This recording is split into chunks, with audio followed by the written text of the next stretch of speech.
flying there, because I was in a different group than most of the other missionaries that were going to Puebla, I met them like the day before when we were all in the visa office, when was the consulate in Salt Lake City, getting ready for our visas.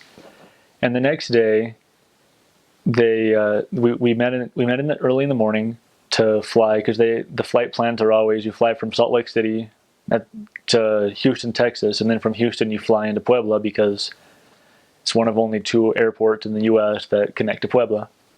So we waited there for a couple hours and got to Puebla that night.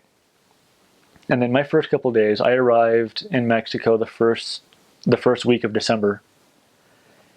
And about a week and a half into my mission, being my time in the mission field, I should say, was one of the big holidays in Mexico when they celebrate the day of their patron saint, which is the Virgin Guadalupe. And so my first few days were the start of the celebration, because they start celebrating that day. The day is on the 12th of December, and they start celebrating it on like for a week before. And so when I first got there, my trainer was from Panama. I spoke more Spanish than he did English, so there was a tough time communicating.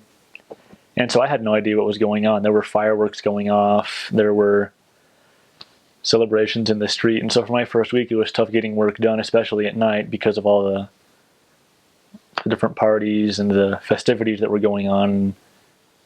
And I learned very quickly, one of the things I learned quickly was like, don't not to like say things or like act surprised, because people will look at you like, people expect that if you're there, you kind of at least have a general idea of what's going on. And so my lack of knowledge about these things, and I couldn't ask my companion about them in public, and so it was a little difficult in that sense my first couple weeks. But after that, I got in the swing of things.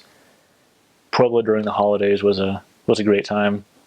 A lot of different fun like holiday traditions they have going on, and people will enjoy it because it's a cooler climate, and so it felt a little more Christmassy, I would imagine, than other parts of Mexico, and that made things kind of nice as well for my the first month or two in the mission field.